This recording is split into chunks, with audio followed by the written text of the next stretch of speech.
चुनावी फायदे के लिए मोहब्बत की दुकान चलाने वाले राहुल गांधी का नफरती एजेंडा एक बार फिर एक्सपोज हो गया है। बीजेपी और आरएसएस पर जहर उगलते उगलते राहुल ने फिर से देश विरोधी टिप्पणी कर दी। राहुल गांधी के इस देश विरोधी बयान की चौतरफा आलोचना हो रही है। बीजेपी के नेता एक एक कर राहुल पर हमला बोल रहे हैं। उन्होंने बयान दे दिया कि he is against the Indian state and he has to fight the Indian state. तो वहाँ तक मुझे याद है मेरे अपने पॉलिटिकल जीवन में कि फाइटिंग द स्टेट तो सिर्फ ये नक्सलाइट्स करते हैं, वो जो मतलब आर्म्ड इंसरेक्शन, क्या उसका वो इरादा है कि यह इंटेलेक्चुअली फाइट कर रहा है? जो भी कर रहा है भाई, आपने शपथ ली है as a member of parliament, you are the leader of opposition, और इसके खिलाफ हो गया। आज कहता है I am going to fight the Indian state. लगता है मेरे को कहीं डिस्कनेक्ट है। भारत के राज्य से लड़ाई की बात कर रहे हैं, वो इंडियन स्टेट से लड़ाई की बात कर रहे हैं। अब यही भाषा तो एग्जैक्टली अमृतपाल सिंह खालिस्तानी बोलता था, यही भाषा अफजल गुरु बोलता था। अब यही भाषा सोरस और जो विदेशी ताकतें देश को तोड़ना चाहती हैं वो भी यही भाषा बोलती हैं।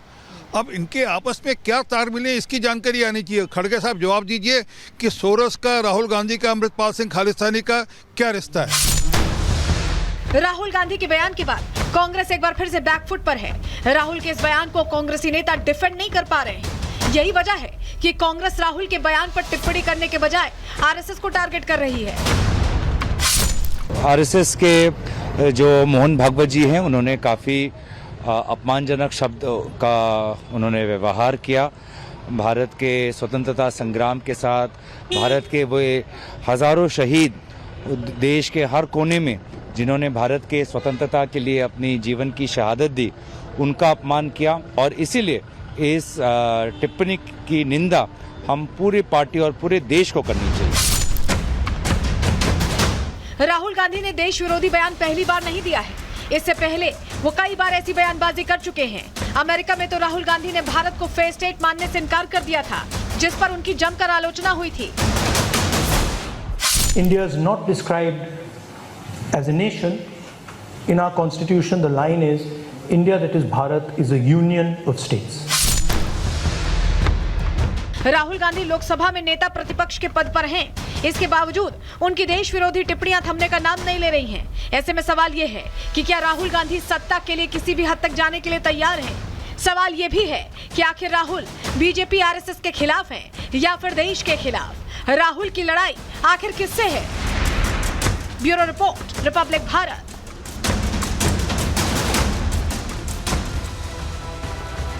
चुनावों से ऐन पहले मोहब्बत की दुकान सजाई जाती है, लेकिन उसमें ऐसे नफरती सामान मिले तो लोग क्या करें?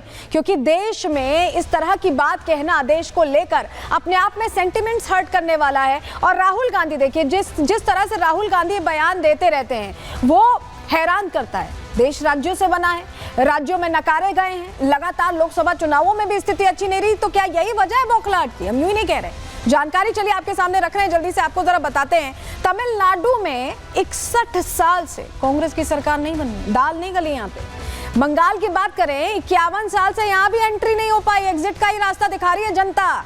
यूपी में तो ख्वाब ही सजाते रह गए, 38 साल हो गए हैं। उत्तर प्रदेश से क्योंकि कहा जाता है रास्ता निकलता, तो रास्ता तो यहाँ से बिल्कुल इनका बंद है, ब्लॉक कर दिया गया है। बिहार की बात करें तो यहाँ भी देखिए 30 साल से यहाँ भी सरकार नहीं बन पाई है। इसके अलावा गुजरात की बात करें तो 30 साल से कांग्रेस सरकार यहां भी नहीं बनी है। वहीं त्रिपुरा की अगर बात कर लेते हैं तो 35 साल से एंट्री नहीं मिल पाई है, जबकि बोलते यह है कि इन्हें पसंद किया जाता है। कांग्रेस की जनता समर्थक है। कैसी समर्थक है जनता जहां वोट ही नहीं मिल रहा? उड़ीसा की बात करें तो 28 साल से यहां भी सरकार नहीं बनी। तो क्या जिस तरह से हर जगह से आउट कर दिया जा रहा है, उसके बाद ये बौखलाहट सामने आ रही है? प्रश्न यही है। लेकिन भारत में रहकर इस तरह की भारत विरोधी बयानबाजी संतों को भी पसंद नहीं आ रही। सुनिए जरा।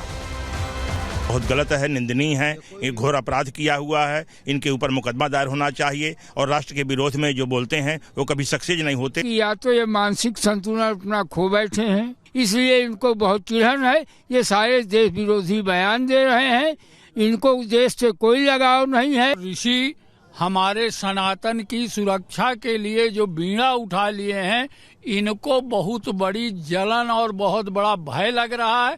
इसलिए उस बात को मिटाने के लिए, उसको जो है जनता को बरगलाने के लिए ये ऐसे जो है बयान दे रहे हैं। सनातन को ना कभी कोई मिटाया है ना मिटा पाएगा।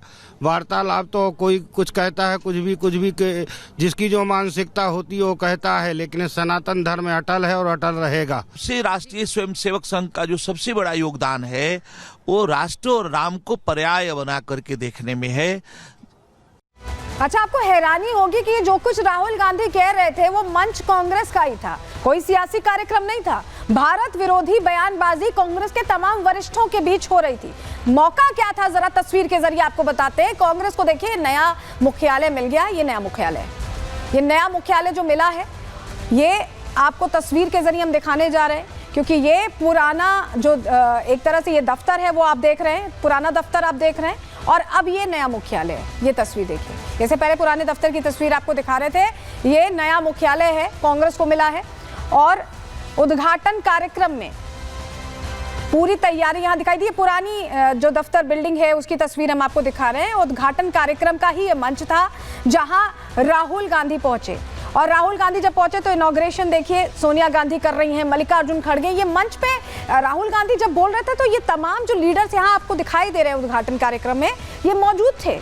इनकी मौजूदगी में ये सब कुछ हुआ है, यानी सोनिया गांधी भी बैठी हैं, मल्लिकार्जुन खड़गे भी बैठे हैं, अध्यक्ष हैं, कम से कम उन्हें संज्ञान लेना चाहिए था कि एक ऐसी बयानबाजी हो रही है। लेकिन इन सब नेताओं के बीच कांग्रेस के तमाम जो सीनियर लीडरशिप है सो कॉल्ड, उनकी मौजूदगी में ये बात कही गई राहुल गांधी की तरफ से उसी मंच पर, और किसी ने उफ तक नहीं किया। एक और तस्वीर आपको दिखा रहे हैं, ये देखिए।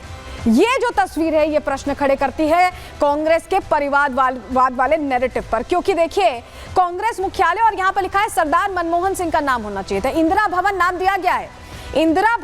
दिया गया है इस मुख्यालय को जिसका उद्घाटन हुआ है।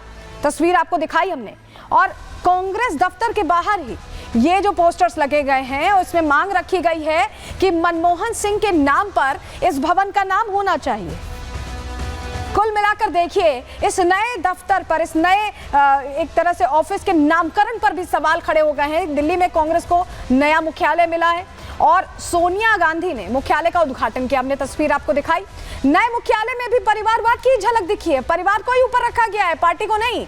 इंदिरा भवन रखा गया है मुख्यालय का नाम, और इसको लेकर अब प्रश्न खड़े किए जा रहे हैं। कांग्रेस के नए मुख्यालय के नाम पर जो नामकरण किया गया है उस पर विवाद खड़े हो रहे हैं, क्योंकि पोस्टर्स कार्यकर्ताओं ने दफ्तर के बाहर लगा दिए। हमने आपको तस्वीर भी दिखाई। भवन का नाम मनमोहन सिंह रखने की मांग यहां रखी गई है, लेकिन इन तमाम चीजों को दरकिनार करते हुए कांग्रेस की जो परिवार पॉलिटिक्स है इसमें भी हावी होती दिखाई दी, क्योंकि यहां भी दफ्तर का नाम इंदिरा भवन ही रखा गया है।